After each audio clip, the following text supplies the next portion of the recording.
Hey everybody, welcome to the Sky Lounge, and this is Sky High, episode number 36, and on this episode, boys and girls, we're going to be recapping all of NFL week number 16's action. And so, why don't we travel back in time? Go back to a little day called Saturday, where we began the morning with the god-awful trash game that was the Houston Texans versus the Tampa Bay Buccaneers. The Texans won 23-20.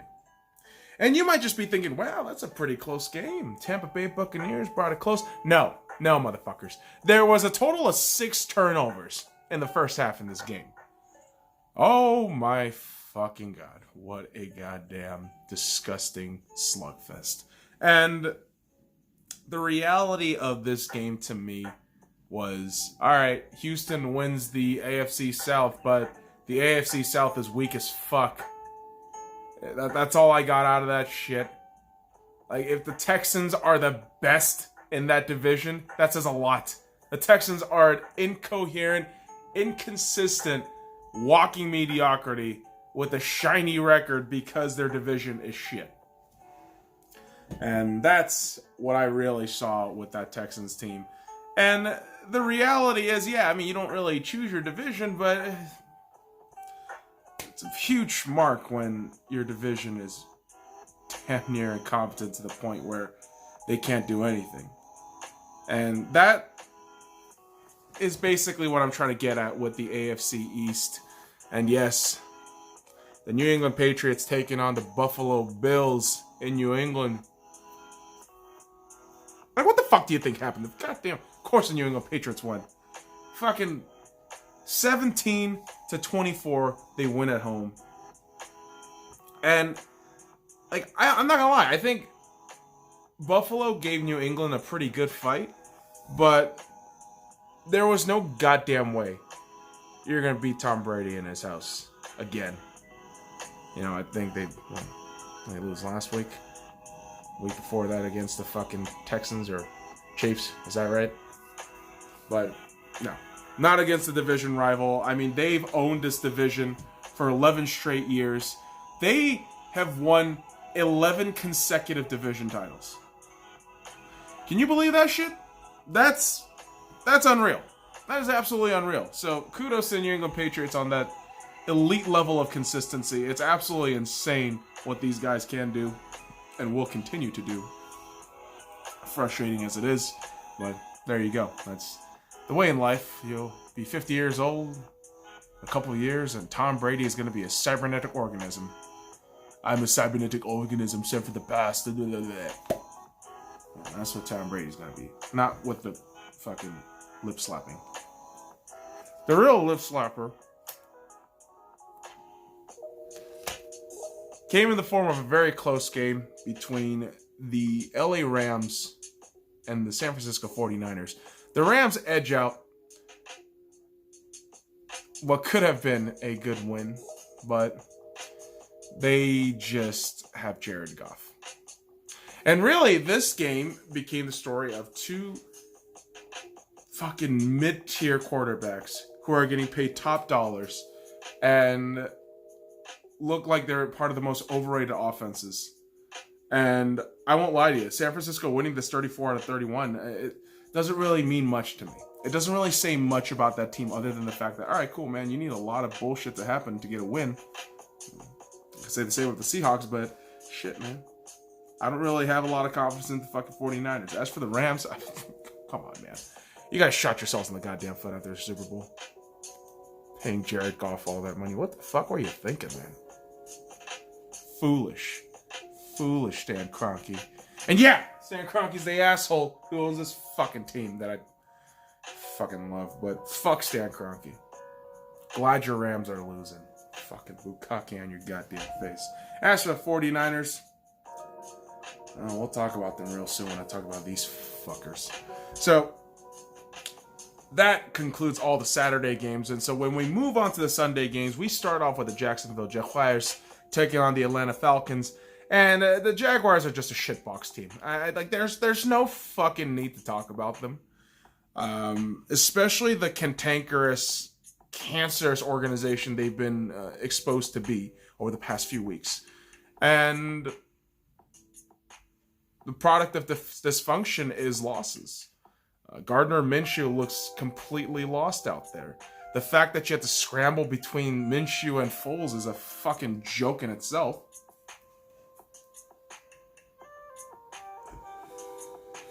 As for the Atlanta Falcons, this win means absolutely nothing. It feels like such a back-ass, like, stupid-ass way for the fucking Falcons to think, oh, Dan Quinn's still the answer. Oh, this is a viable solution moving forward. Matt Ryan is still a great quarterback. All right, I mean, way to fool yourselves at home and beating the god-awful Jacksonville Jaguars. But yeah, all right, man, have fun with that shit. Have fun with that shit. It's like the crazy fuckers who thought Freddie Kitchens was a great idea. I'm not gonna lie. Week 2 and week 3, I did still defend Freddie Kitchens, and it turns out he's just an overinflated, egomaniacal asshole who doesn't know shit. And so the Browns lost against the Baltimore Ravens, 31-15. And as wide as the scoreline suggests, there was something about Freddie Kitchens being in the red zone, I don't know how many fucking times that first half, and blowing it, that told me, wow, they had a 6-0 lead, and they fucking blew it. It says to me that Freddie Kitchens is done. Like, he should be fired. Soon after the fucking Bengals game in week 17, he should be fucking fired. OBJ should be traded for picks and assets. OBJ is a fucking cancer waiting to happen. Jarvis Landry, at this point, you gotta wait and see. I think for the fucking Cleveland Browns, you gotta get a fucking O-line. You gotta get a goddamn O-line. You gotta protect Baker Mayfield. You gotta get an actual head coach and bolster your defense. Because it looked decent enough, but when you're in the same division as Lamar Jackson, you need to bolster your defense no matter what. And of course, Myles Garrett not being there plays a huge factor, but boy, oh boy. I'm so disappointed in the Browns, man. I'm bummed out. I actually would have loved to see the Browns do really well. I predicted them to be in the AFC Championship, for God's sakes. I'm that kind of fucking idiot. But you know, when I'm wrong, I'm wrong. And I was wrong about the Browns, and it sucks that I was wrong, but hopefully next year, Browns, hopefully next year you guys get an actual head coach that knows how to do their fucking jobs. Fuck you, Freddie Kitchens, you suck ass. So moving on to the next game. After we confirmed that the Baltimore Ravens will be the #1 overall seed in the AFC, which is bonkers. So kudos to them. We move on to this next game, which has no playoff implications, no goddamn seeding implications whatsoever. But here we are, the Carolina Panthers taking on the Indianapolis Colts. Jesus fuck. The Colts cream pie the fuck out of the Panthers, 38-6. No goddamn problem. I mean, this was just a fucking bukkake fest. I mean, there's no fucking way you're watching this game and telling me, oh my god, the Panthers are gonna be decent. But I am the same idiot who took the stupid ass fucking spread bet with the goddamn Colts. I took the over and the fucking Panthers, actually. I'm sorry. I took the fucking Panthers at +6.5. I'm the fucking idiot. Should have read the situation better. Shit happens, man. Just like how I kind of predicted the Dolphins will win the game against the Bengals flat out. And I thought it was going to be easier than the fucking heart attack they delivered. But in overtime, the Miami Dolphins beat the Cincinnati Bengals 38-35. And, oh, God.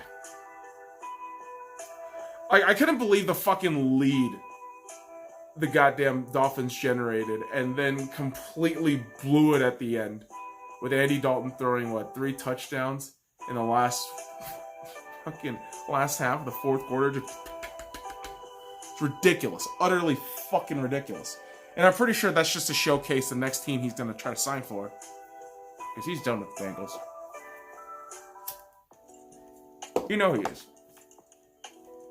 Like, the Bengals confirmed their number 1 pick already. Like, they're confirmed number 1 overall picks, right? The draft clock is already down for the fucking Cincinnati Bengals. And poor Joe Burrows has to go to the Cincinnati Bengals. That's terrible.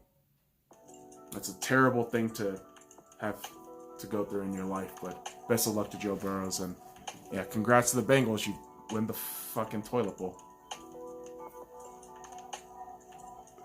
And a team that looked like they were kind of swimming around in the toilet bowl, but somehow escaped. Wet, drenched, but somehow escaped, is the New York Jets. Jets, Jets. They beat the Pittsburgh Steelers 16-10 in an ugly-ass game where Devlin Hodges got replaced with bitch boy Mason Rudolph. That is hilarious. Mason got a touchdown, though. Yeah, the fucking Steelers look like dog shit, and I'm glad they fucking lost. Holy crap, that was hilarious. They looked awful. They looked absolutely awful. All those people who are talking up Mike Tomlin, I'm looking at those same people and thinking, like, how is he head coach of the year candidate? He's not even that good. This is talent bailing this motherfucker out. Last second shit. And his ass got exposed in that Buffalo game, and his ass got exposed again in this Jets game, and I love it. Love every minute of it. Why do you hate the Steelers? I just don't like the Steelers. I just don't. Sorry, kids. That's my truth. I don't. Just like how I've been underestimating the Tennessee Titans, and kind of within reason. They looked decent enough in halftime, leading 14-10 against the New Orleans Saints. But by the end of this game, I mean, the Saints were up 38-20. Michael Thomas actually breaks an all-time record, most reception by a wide receiver. I think it was 144. He's broken that shit wide open. Congrats to him. I mean, what a phenomenal receiver. Wouldn't be surprised if the Saints take the number 1 overall seed and host a fucking playoff game all throughout and perhaps get a fucking win. They have been looking pretty good. They come out of situations where it looks like there's not a lot of hope in terms of defense, where they look a little susceptible to a lot of big plays, but there they are, battling for it each and every time. And the Saints have been looking really good, and they get a clutch win on the road to win out 38-28 against the Tennessee Titans. So kudos to them. They're looking awesome. Just like the Giants, who looked pretty decent in this game, and then the defense just completely fucking prolapsed on itself. And so a game went into overtime to have the New York Football Giants win out 41-35. And you look at the Washington Redskins, and the term Deadskins is a more appropriate term for this fucking team, because everybody in this goddamn team is going to the goddamn hospital ward. Holy crap. Dwayne Haskins injured. Was carted off. It's horrifying to watch, because this is a young kid who just started his career and within one of the worst fucking organizations, which, I mean, there's already a story out with how the fucking Redskins are going to treat Dwayne Haskins, all the fucking crazy ass excuse and loopholes they're going to try to use to save a couple of bucks. It's pathetic. I think it's absolutely fucking pathetic. And it just speaks to how awful ownership is, and they will never never condition themselves into thinking like they need to change. I just don't think it's going to happen. Snyder's a piece of shit. I think that organization is a dumpster fire, and it will never get better. As for the Giants, hey, things are looking up. Daniel Jones looks pretty good. He had a fantastic day as a quarterback today. And so best of luck to the Giants moving forward. It'll be really interesting next week when you take on the Philadelphia Eagles, because boy howdy, they had a game. We'll talk about it real soon. But we got to talk about the Detroit Lions taking on the Denver Broncos, and the Broncos winning outright 27-17. Listen, I don't give a shit if Detroit had a rather sizable lead at some point in this game.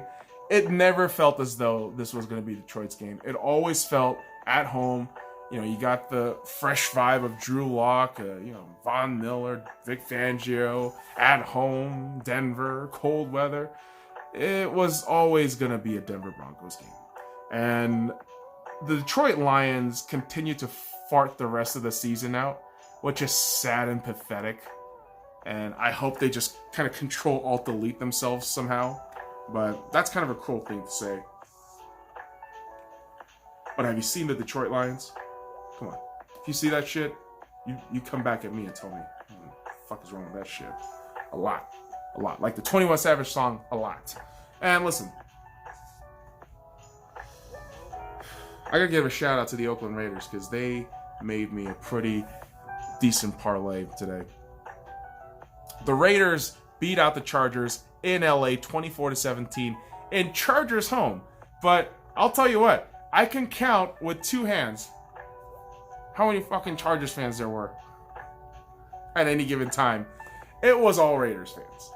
And the Raiders faithful come out in a great outing by the Oakland Raiders, who have somehow kept themselves alive in the playoff race, which is predicated on a lot of things. I think the Titans have to lose, and the Pittsburgh Steelers have to lose, and the Oakland Raiders have to win outright, I believe, against the Broncos. So it's going to be very curious to see how this all ends.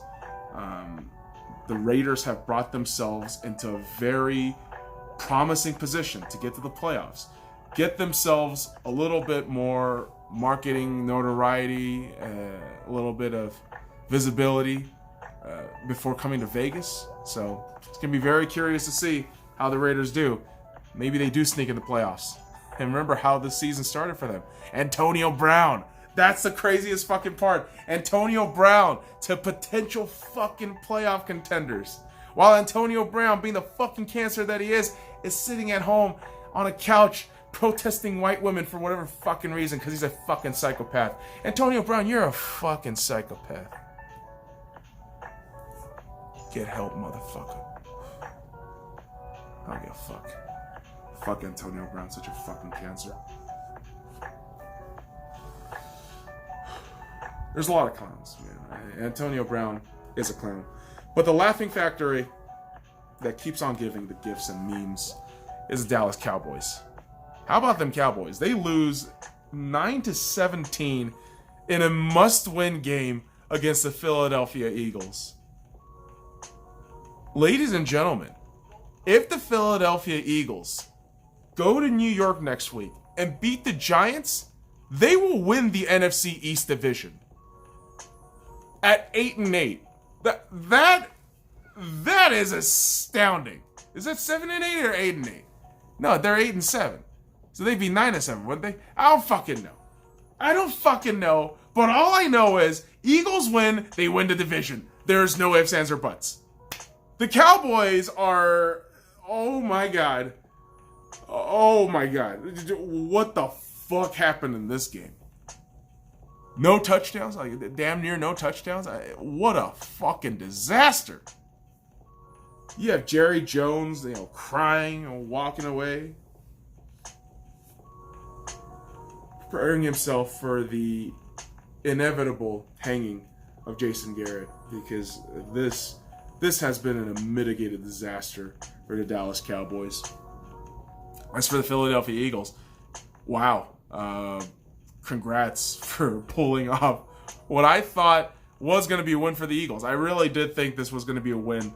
And for them to get such a clutch win like this, wow. It's only going to do wonders for your confidence moving forward into the playoffs if you do potentially get there. And I'll tell you this. If the Eagles and Seahawks meet in the playoffs in the wild card, potentially that could be a scenario that happens. I think the Eagles can come out with the win there against the Seahawks. That's really what I'm thinking. Don't know if the Seahawks on the road with all those injuries in a wild card game, if they lose next week, it's going to be difficult. And the reason why I say that is because the Seahawks lost today against the Arizona Cardinals at home, 27-13. CJ Prosise, Chris Carson, got injured in this game, and they are out for the rest of the season. Chris Carson's out. Hip injury. He's out. CJ Process, shoulder, out.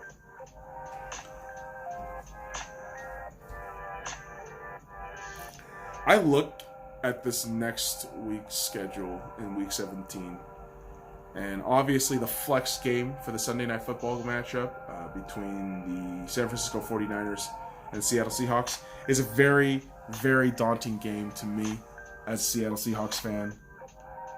I really don't know if the Seahawks are going to win it. To be honest, I am more deflated than I was the last few weeks because of all these injuries piling up. Dwayne Brown headed off to get surgery, won't be available for Week 17. I'm concerned. I am genuinely concerned about the Seahawks moving forward. I don't know what the hell's going to happen, but this loss kind of set everything all fucked up, and all the injuries implications that came with it. It's incredible how things switch up week after week in this NFC. It's crazy. It's absolutely crazy. But there you have it, boys and girls. The Seahawks are 11-4, and we still have an opportunity to go 12-4, beating the 49ers and going first in the NFC West. And based on how the next few games turn out, I mean, we're going to see if the seeding is a good thing for us. I don't know. I don't know what's going to happen. As a Seattle Seahawks fan, I hope the best situation happens for us. I really hope so, man. Holy fuck. It's going to be some scary shit, man. We're walking into the realms of the unknown. And you know what's also part of the realm of the unknown is people who still think Mitchell Trubisky is a good quarterback.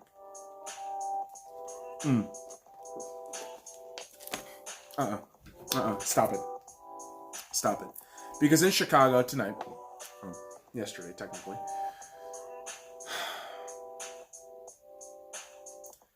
Chicago saw what an actual quarterback can do in Patrick Mahomes. That's right, the Kansas City Chiefs beat the Bears outright, 26-3. How embarrassing. How fucking embarrassing. I mean, holy shit. Remember, Mitchell Trubisky is the guy the Bears traded up, I believe number 2 or 3 overall, to select Mitchell Trubisky and forgo quarterbacks like Deshaun Watson and Patrick Mahomes.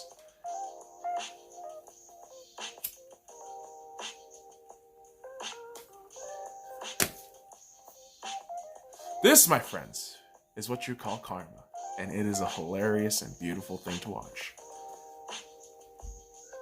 You know, Kansas City actually helped me with my 5-team parlay today. All money liners. I had a couple of good ones in there. The Jets, the Dolphins, the Giants, the Broncos, and the Chiefs. So, money line the 5-team parlay. Good to go. And boy, I'll tell you, the Chiefs have slowly but surely garnered some wins, and the seeding is looking heavily good in their favor. The curious thing is, I don't know what the hell's going to happen in Week 17, because it looks like there are so many crazy playoff implications within the results of Week 17 that I don't want to fucking say anything right now. We really don't know. My piggy skin picks this week for Week 17 is going to be a fucking nightmare to deal with. I don't know what the fuck I'm going to pick. I don't know who the fuck is going to actually win. But, goddamn, man. So far, within the 15 picks, boys and girls, your boys got 13 right. Feeling pretty good. Feel like I'm on a fucking roll this week. And guess what? I'm going to preview the last game of Week 17, boys and girls. And of course, it is the Green Bay Packers taking on the Minnesota Vikings. And I have said this on my piggy skin picks. I believe the Vikings are going to win this game. And I'm going to give you this too. Yeah. Just for you guys. I think the Green Bay Packers and the Minnesota Vikings, it's going to come down to a very, very close game. And I believe the Minnesota Vikings will win 24-17. 22 against the Green Bay Packers on Monday Night Football. And I know this goes against all logic because of Kirk Cousins, a.k.a. Derp Cousins. We berate the man, but I believe this scoreline can happen and will happen to fulfill our destiny of getting 14 out of 16 right in the pick'ems. So, there's all your NFL action, boys and girls. There it is. Why do I got all the other sports stuff? Well, anytime I want to just point out and talk about this shit, I can. My Vegas Golden Knights get the win on the road against San Jose Sharks. Feeling pretty good. Actually watching the replay right now. And I'll tell you what, man. Anytime you beat the Sharks, it's a good thing. Because the animosity between the two teams, I mean, it's palpable. It's there every fucking game, home and away. And for such a young franchise to have such a vicious rivalry already, it's phenomenal. And it speaks to the volumes of fan bases for both sides. And it's fun. It's always a fun game to watch. And if you win, it's great. If you lose, it's the worst. And that's what rivalry is all about. And so, to me, I see the Vegas Golden Knights just ascending and the Sharks descending. And I said this a while back. I thought, oh man, the Sharks going down, it's going to suck. Because I want to see a rival go up with us. But at the same time, I love the fact that they're going down. I love the fact that they are poo-pooed on right now. It feels good. And I'm pretty sure that's what people are feeling with my fucking Arsenal. My Arsenal Football Club, they're not that good right now. They are 11th overall in the Premier League. And Premier League has been crazy, boys and girls. Frank Lampard beating the master and Jose Mourinho in his game against the Tottenham Hotspur. I fucking hate Tottenham and I love it when they lose. Jose Mourinho's a cunt, and I'm glad he lost to his former student and Frank Lampard, former player. And ladies and gentlemen, haters are there everywhere. I'm a Lakers fan and a Dodgers fan. I know there's haters everywhere. Like, there's going to be haters who are going to, shit on us or, letting Ryu Hyun-jin go. The whole reality for me with Ryu was I knew he was going to leave.